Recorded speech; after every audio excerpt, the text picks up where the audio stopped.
അസ്സലാമു അലൈക്കും. മാന്യ സഹോദരന്മാരെ, ഇന്നത്തെ വിഷയം സോഷ്യൽ മീഡിയയിൽ ഒരു മുസ്ലിയാരുടെ സംസാരം കേൾക്കാൻ കഴിഞ്ഞു. അതായത് ഒരു ചോദ്യകർത്താവ് ഒരു ചെറുപ്പക്കാരൻ ചോദിച്ചു, മൺമറഞ്ഞ മഹാക്കന്മാർ അഥവാ അമ്പ്യാവുലാക്കന്മാരെ വിളിച്ച് പ്രാർത്ഥിക്കുന്നത് സംബന്ധമായിട്ടാണ് ചോദ്യം ഉണ്ടായത്. അപ്പോൾ അദ്ദേഹം എന്താണ് ആ ചെറുപ്പക്കാരനെ മറുപടി കൊടുത്തതെന്ന് ഒന്ന് നിങ്ങൾ കേട്ടുകൊള്ളുക.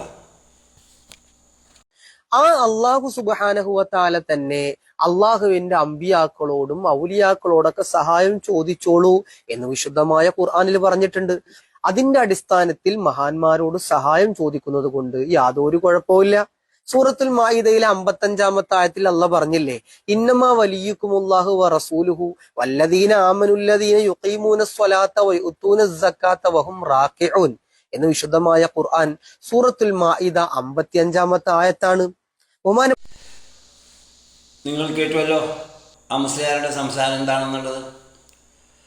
സൂറത്തുൽ മാഇദ 55-ാം നമ്പർ ആയത്താണ് ഓതിയത്.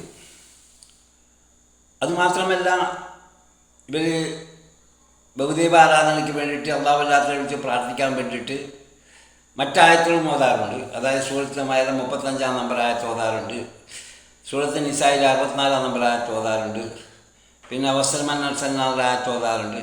ഇങ്ങനെ പല വിഷയ ഖുർആൻ ഇങ്ങനെയൊക്കെ ഓതാറുണ്ട്. അപ്പോൾ ഇവർ യഥാർത്ഥത്തിൽ ഇവർ ഖുർആൻ ഉപയോഗിക്കുന്നത് ഈ ഭൂദൈവാരാധനയ്ക്ക് വേണ്ടിയിട്ടാണ്. ഖുർആൻ ഇവർ അംഗീകരിക്കുന്നില്ലല്ലോ. കാരണം ഹസംസാർ മുമ്പേ എഴുതി വെച്ചിട്ടുണ്ട്, ഖുർആൻ പഠിക്കാൻ പാടില്ല, അർത്ഥം പഠിക്കാൻ പാടില്ല എന്നൊക്കെ എഴുതി വെച്ചിട്ടുണ്ട്. അപ്പോൾ ഇതുകൊണ്ട് തന്നെയാണ് ഞാൻ പറയാൻ കാരണം, നമ്മൾ 5 നേരം നമസ്കാരത്തിന് എന്താണ് നമ്മൾ കൈയ്യട്ടി അള്ളാഹുവിനോട് പറയുന്നത്? ഇയ്യാക നഅ്ബുദു വ ഇയ്യാക നസ്തഈൻ, നിനക്ക് മാത്രം ആരാധിക്കുന്നതിനോട് മാത്രം സഹായം ചോദിക്കുന്നു. പക്ഷേ ഇതിൻ്റെ ഈ പറയുന്ന ഇതിൻ്റെ അർത്ഥം, അതായത് നിങ്ങൾ ഏതെങ്കിലും ഒരു മുസ്ലിയാക്കനോ ഏതെങ്കിലും പ്രഭാഷണത്തിനോ മറ്റോ വേദികൾ ഇതിൻ്റെ ഈ ഫാത്തിഹ ഇയ്യാക നഅ്ബുദു വ ഇയ്യാക നസ്തഈൻ്റെ അർത്ഥം പറയാറുണ്ടോ? നിങ്ങൾ കേട്ടിട്ടുണ്ടോ? ഇല്ല. അതേ രൂപത്തിൽ തന്നെ പല പരിപാടികൾ നടത്താറുണ്ട്. അതായത് സംഘടിപ്പിച്ചുകൊണ്ട്, അതായത് ഇവർക്ക് വർഷത്തിൽ ഇവർ മുസ്ലിയാക്കന്മാരെ കൊണ്ട് സംഘടിപ്പിച്ചിട്ട് കൊണ്ട് എന്താക്കണം, അവർക്ക് പണം ഉണ്ടാക്കണം അതിൻ്റെ പേര്. എന്നാൽ അവിടെയും അത്തരം സദസ്സുകളിൽ പോലും ഇവർ ഖുർആനുള്ള പ്രാർത്ഥന സംബന്ധമായിട്ട് ആയത്ത് ഓതാറില്ല.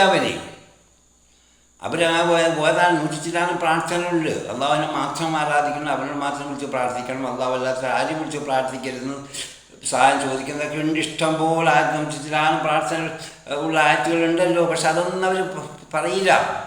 ഖുർആൻ അവർ അംഗീകരിക്കുന്നില്ല. പക്ഷെ ഇതന്നെ ഖുർആൻ അഥവാ ഓതുന്നുണ്ടെങ്കിൽ ദുർവ്യാഖ്യാനം ബഹുദൈവ ആരാധനയ്ക്ക് വേണ്ടിയിട്ടാണ് ഓതുന്നത്. ഇതാണ് നമ്മുടെ കേരളക്കാരിലെ മുസ്ലിയാക്കന്മാരെ പുരോഹിതന്മാരുടെ അവസ്ഥ. അപ്പം ഈ ഖുർആൻ യഥാർത്ഥത്തിൽ എന്താണ് സംഭവം എന്ന് പറഞ്ഞാൽ, ഈ ഖുർആൻ എന്തിനാണ് അള്ളാഹു സുബ്ഹാനഹു വ തആല ഇറക്കുമതി ചെയ്തതും പ്രവാചകൻ യോജിച്ചതും എന്തിനു വേണ്ടിയിട്ട്? ലാ ഇലാഹ ഇല്ലല്ലാഹ്, അള്ളാഹുവിനെ മാത്രം ആരാധിക്കണം എന്ന് പറഞ്ഞു. ഇതിനു വേണ്ടിയാണ് ഖുർആൻ ഇറങ്ങിയത്. അതേസമയത്ത് പുരോഹിതന്മാർ അവരുടേതായിരിക്കുന്ന സ്ഥാപനങ്ങളിൽ അവർ എഴുതി വെച്ചു, ലാ ഇലാഹ ഇല്ലല്ലാഹുവിന്റെ അർത്ഥം പറഞ്ഞ് അള്ളാഹുവിനെ മാത്രം ആരാധിക്കണം എന്ന് പറഞ്ഞ് അവർ എഴുതി വെച്ചു. പക്ഷെ അതിന് ഘടകങ്ങൾ പഠിപ്പിച്ചിട്ടില്ല. തൗഹീദ് റുബൂബിയ്യ, തൗഹീദ് ഉലൂഹിയ്യ, തൗഹീദ് അസ്മാ സിഫാത്ത് അവർ അത് പഠിപ്പിക്കാൻ വെച്ചാൽ വർഷങ്ങളോളം പണ്ഡിതന്മാർക്ക് സമയം വേണ്ടി വരും. പക്ഷെ അത് പഠിപ്പിച്ച് കൊടുക്കണ്ടേ? അതിൻ്റെ വിശദീകരണം പറഞ്ഞാൽ എന്തെങ്കിലും നമ്മുടെ കഴിവിൻ്റെ പരമാവധി ജനങ്ങൾ തൗഹീദ് പഠിപ്പിച്ചു കൊടുക്കണമല്ലോ. എന്താണ് തൗഹീദ് എന്ന് പറഞ്ഞാൽ? അതിലേക്ക് വേണ്ടിയിട്ടുള്ള അല്ലാഹു സുബ്ഹാനഹു വ തആല ഇത്തരം ഖുർആനുകളും പ്രവാചകന്മാരും നിയോഗിച്ചത്.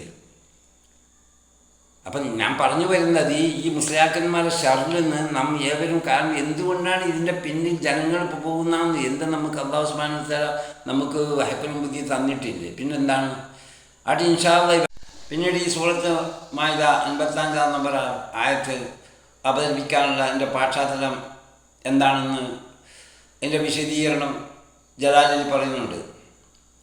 അതായത് നബി സല്ലല്ലാഹു അലൈഹി വസല്ലം മക്കയിൽ നിന്ന് മദീനയിലേക്ക് ഹിജ്റ പോയി. അപ്പോൾ അൻസാറുകളായ ആളുകൾ വളരെ ഭംഗിയായിട്ട് സ്വീകരിച്ചു.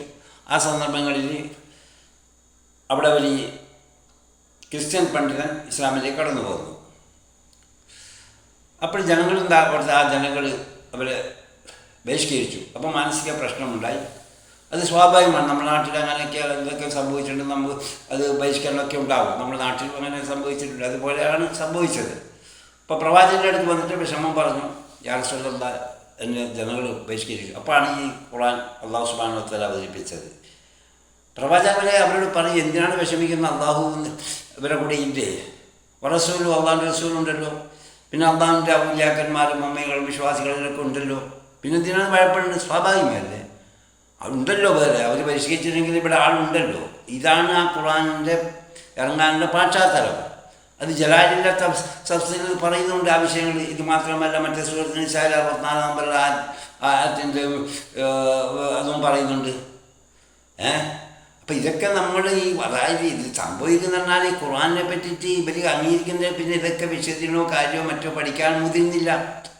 അപ്പോൾ വായിക്ക് തോന്നിയൊക്കെ പറയാം. അത് പഠിക്കണമെങ്കിൽ ഖുർആൻ അംഗീകരിക്കണ്ടേ, എങ്കിൽ ഇതൊക്കെ പഠിക്കണ്ടേ, എന്താണ് ഇതിൻ്റെ യാഥാർത്ഥ്യം, എന്താണ് ഖുർആൻ വിരുദ്ധമായിട്ട് ഒരു ഹദീസ് എടുക്കാൻ പാടില്ലല്ലോ. അത് നമ്മുടെ മനസ്സിലാക്കണം. ഖുർആനിൽ നമ്മുടെ മെയിൻ പ്രമാണം മനസ്സിലായില്ലേ, ഈ രൂപത്തിലാണുള്ളത്. ആട്ടെ ഇൻഷാ അല്ലാഹ് എവർക്കും അള്ളാഹു സുബ്ഹാനഹു വ തആല ഇവരെ ഈ പുരോഹിതന്മാരെ ശർറിന് രക്ഷപ്പെടാൻ വേണ്ടിയിട്ട് ലോകജന അള്ളാഹുവിനോട് പ്രാർത്ഥിക്കുക. ഇത്രയും ഞാൻ വസിയത്ത് പറഞ്ഞുകൊണ്ട് ഞാൻ നിർത്തുന്നു. അസ്സലാമു അലൈക്കും.